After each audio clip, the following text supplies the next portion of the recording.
Saludos amigos, amigas, alumnos y alumnas de noveno grado. Es un gusto compartir con ustedes a continuación los contenidos que corresponden a la unidad número 1 de la asignatura es lengua, cuyo título es el cuento policial. La semana 1 incluye los siguientes contenidos: la comunicación verbal y no verbal, el cuento policial y la lectura de cuentos policiales. Vamos a iniciar con las actividades de anticipación del contenido, la comunicación verbal y no verbal. Vamos a resolver en equipo las siguientes interrogantes. Conversamos sobre algún cuento policial que conozcamos, escribimos un mensaje con emoticonos en el que comentemos sobre alguna película o serie de televisión policíaca, practicamos el juego de las emociones. Bien, vamos a proponerles algunas posibles respuestas a través de la siguiente página. Literal A, en cuanto a conversar sobre algún cuento policial, se estaría presentando una comunicación verbal debido a que se está realizando la acción de hablar, es decir, el mensaje verbalizado y se utilizan palabras de manera oral. Literal B, en un mensaje con palabras y emoticones se presentan tanto la comunicación verbal como la no verbal. La comunicación verbal también se puede presentar de manera escrita. El uso de emoticones representaría la comunicación no verbal, ya que no se utilizan palabras sino representaciones de gestos. Al expresar una emoción utilizando gestos, ademanes o movimientos corporales, se estaría presentando una comunicación no verbal, ya que no se utilizan palabras sino gestos. Continuamos entonces con la siguiente actividad. Leemos y resolvemos. Situación comunicativa es la que se establece entre dos o más personas y que utiliza, además de las palabras, códigos compartidos de índole gestual. Elaboramos un cuadro comparativo entre las características de la comunicación verbal y no verbal de acuerdo a la experiencia con las primeras actividades realizadas y nos remitimos a las siguientes orientaciones. Para elaborar un cuadro comparativo entre la comunicación verbal y no verbal, describiremos sus ventajas y desventajas. En la comunicación verbal tendríamos las siguientes ventajas: permite la comunicación directa, la comunicación es rápida, previene los malos entendidos, el mensaje es transmitido de forma clara y precisa y permite la interacción en tiempo real de los participantes. Las desventajas serían: requiere que las personas hablen la misma lengua, puede llegar a ser una forma de lenguaje agresiva, el medio de interacción puede causar interrupciones en la transmisión del mensaje. Si las personas no hablan la misma lengua, pueden no entenderse y requiere de la presencia de las personas.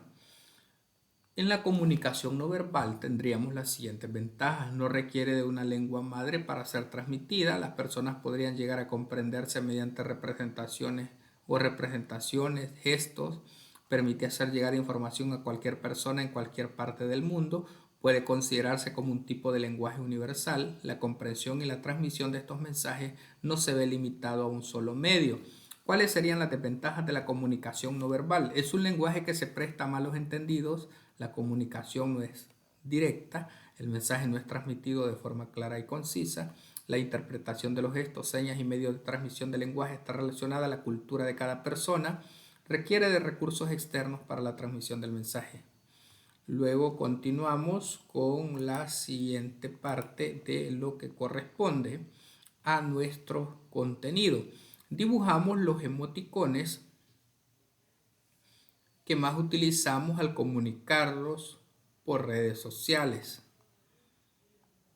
Bueno, el texto nos dice que la comunicación a través de la tecnología, como los mensajes, el correo electrónico y las páginas web, poseen características de la comunicación oral y de la comunicación escrita, pero también ha retomado elementos de la comunicación no verbal para crear las reacciones de diferentes emoticones, los cuales resumen en una imagen lo que se desea expresar.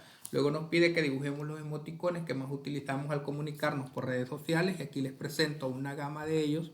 Los emoticones son pictogramas diminutos empleados para expresar emociones, además permiten generar empatía, limar asperezas, divertir, etc. Los más utilizados son la cara sonriente, la cara enamorada, la cara triste, la carita de sorpresa, la cara llorando, entre otros. Vamos con las actividades de construcción, el cuento policial. Leo el siguiente fragmento del cuento: Los crímenes de la calle Morgue. Y aquí observamos el extracto de este cuento que nosotros perfectamente lo vamos a leer posteriormente. Luego se nos hacen unas preguntas al respecto. ¿Cuál es el misterio que se deberá resolver en la continuación del cuento? Por cuestiones de espacio, las respuestas se las presento a continuación. El misterio que se resolverá en la continuación del cuento es el caso del crimen acontecido y el cadáver hallado a las afueras de la ciudad. Se deberá encontrar pruebas, argumentos y claves para encontrar la causa del conflicto y previo el culpable de dicho acto homicida. Tanto policías como agentes oficiales tendrán que iniciar una investigación masiva sin descanso para poder hallar la solución del caso y dar como terminada la búsqueda. Siguiente pregunta. ¿Cómo imagino el ambiente en el que suceden los hechos? El ambiente se da a las afueras de la ciudad en un conocido barrio muy poco favorable, en donde la delincuencia es el pan de cada día, así como la violencia por parte de jóvenes que deciden forjarse bajo el camino equivocado. Este ambiente se ve expuesto mediante la búsqueda de la venganza a toda costa, haciendo pagar al inocente y menos culpable por situaciones ajenas. Continuamos entonces con el desarrollo de los contenidos. Leemos la información sobre el cuento policíaco. El cuento policial es un relato enigmático en donde el lector participa activamente en la deducción mediante el razonamiento. Y algunas características que tiene el cuento policíaco: es un enigma, es un suceso que genera intriga, es decir, un misterio, una situación confusa que se debe resolver, un detective privado, generalmente es el protagonista quien posee una inteligencia extraordinaria, un ayudante, que es un personaje principal que acompaña al investigador y exalta las cualidades del detective protagonista. Los indicios son las pistas que utiliza el investigador para resolver el misterio. Las pistas son muy variadas ya que pueden ser acciones, historias, sucesos, objetos, datos, personajes, símbolos, etc. El suspenso es el ambiente que predomina en los cuentos policiales. En general, el suspenso es un estado psicológico de incertidumbre, duda o ansiedad que genera tensión. Otro elemento de un cuento policial es la intriga. Algunos personajes revelan partes de un plan para cometer un crimen, por ejemplo, o se muestran acciones sin revelar del todo su significado. A partir de esto vamos a responder en el cuaderno y vamos a socializar posteriormente sobre las siguientes preguntas. ¿Qué diferencia al subgénero policial de otros subgéneros literarios? Lo que lo diferencia es, por ejemplo, el personaje principal, que es uno o varios detectives. El ambiente suele ser urbano, sobre todo en diferentes calles y barrios. La trama es de suspenso, fundamental, ya que genera un máximo atractivo y atrapa al lector. La estructura inversa casi siempre presenta un problema que debe ser resuelto, es decir, se tiene la consecuencia y se debe encontrar la causa. Literal B. ¿Cuál es la importancia del personaje detective en este tipo de relatos?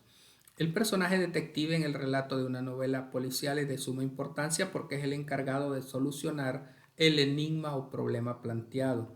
Asimismo, gran parte del trama es desarrollada por la mano del detective. En la mayoría de los casos, el personaje principal en una novela policial es un detective. La figura de detective es característica en este tipo de novelas. Literal C. ¿Por qué los indicios y el suspenso son elementos que se complementan en un cuento policial? Los indicios y el suspenso son rasgos predominantes y complementarios en cuentos policíacos porque ambos fomentan en el lector una sensación de intriga, interés, expectación y misterio. ¿Conocemos algún personaje de un cuento o película que genere intriga? Sí, por ejemplo tenemos el Guasón, personaje de la película Batman, el Caballero de la Noche. ¿Por qué el Guasón puede generar intriga? Genera intriga debido a que no se conoce nada sobre su pasado, no sabe quién es realmente ni de dónde viene. El personaje aparece en la película como un ladrón de banco, pero poco a poco se va siendo más fuerte gracias a sus estrategias hasta liderar la mafia de la ciudad. El Guasón o Joker en Batman es un personaje enigmático que no tiene miedo de nada ni de nadie, ya que parece no tener un vínculo emocional con nada ni con nadie. A medida se descubren más indicios en la historia, las personas incrementan su capacidad de imaginación y deducción sobre los posibles desenlaces que tendrá la obra. De acuerdo, entonces continuamos con el desarrollo del contenido. En este caso se nos pide la lectura de un cuento policial. El cuento policial se llama La banda de lunares. Es un fragmento del cuento, que en este caso le vamos a dar espacio para que posteriormente se le dé una lectura considerable al texto. Elaboramos una caracterización del personaje detective y del personaje ayudante y explicamos cuál es su función en el texto. Bueno, en el caso de Sherlock Holmes, que es el detective tiene el papel principal, es quien razona toda la lógica y va a resolver el misterio. En el caso de Watson, el ayudante, el doctor Watson es el ayudante del detective Holmes y su fiel amigo, es quien lo ayuda a interpretar las teorías y buscar pruebas, es quien narra la historia. ¿Cuál es el enigma a resolver? El enigma a resolver por el detective es la muerte de una mujer en extrañas condiciones. Aunque se dictaminó una muerte natural de trauma nervioso, pareciera que no fue así. ¿Cuáles son los indicios para resolver el crimen? Los indicios son los que le cuenta a Holmes, la hermana de la fallecida, sobre la noche de su muerte. Un silbido, un ruido metálico, la banda de lunares y el padrastro. ¿Qué elementos del cuento generan suspenso? Los elementos analizados por el detective son un silbido que no se sabe de dónde proviene y la actitud del padrastro que es dominante y agresiva. ¿Cuál de los personajes causa intriga? En este caso el personaje que causa intriga es el padrastro. Se nota que oculta algo y finalmente el detective descubre que es el asesino. Muere siendo víctima de su propia arma. Continuamos con la consolidación. De acuerdo con la siguiente afirmación, en cuanto a la retribución, mi profesión lleva en sí misma la recompensa, pero es usted libre de sufragar los gastos en los que yo pueda incurrir. ¿Cuál era la razón por la que Sherlock Holmes se dedicaba a ser investigador? Del enunciado se infiere que el investigador Holmes disfrutaba su trabajo por lo que no solicitaba sumas elevadas de dinero, sino que disfrutaba su ingenio resolviendo casos. Leemos el siguiente fragmento. La hacía pasar por el orificio cuando le parecía más conveniente, seguro de que bajaría por la cuerda y llegaría a la cama. Podía morder a la durmiente o no. Es posible que ésta se librase todas las noches durante una semana, pero tarde o temprano tenía que caer. Había llegado ya a estas conclusiones antes de entrar en la habitación del doctor. En el anterior fragmento se esconde la verdad sobre quién asesinó a una de las hermanas e intentó asesinar a la otra.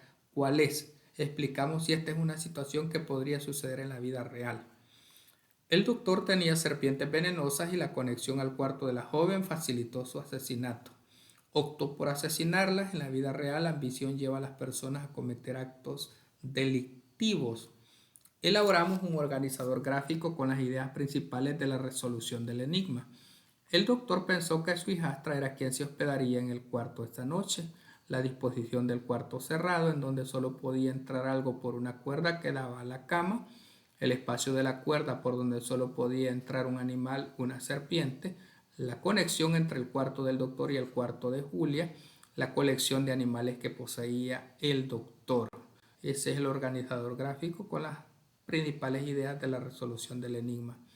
Escribimos en el cuaderno una reflexión sobre las consecuencias de la avaricia en las personas.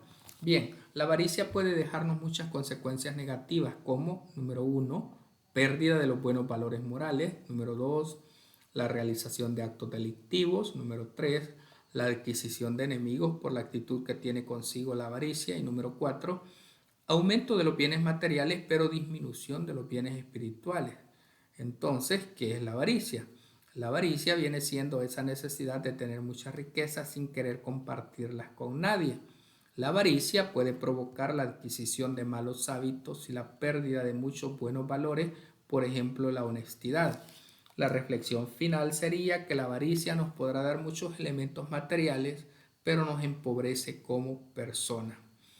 Y de esta manera, amigos, amigas, alumnos y alumnas de noveno grado, estaríamos completando las actividades que corresponden a esta semana 1 de la asignatura de lengua. Ha sido un gusto compartir con ustedes. Muchas gracias. Bendiciones para todos y todas.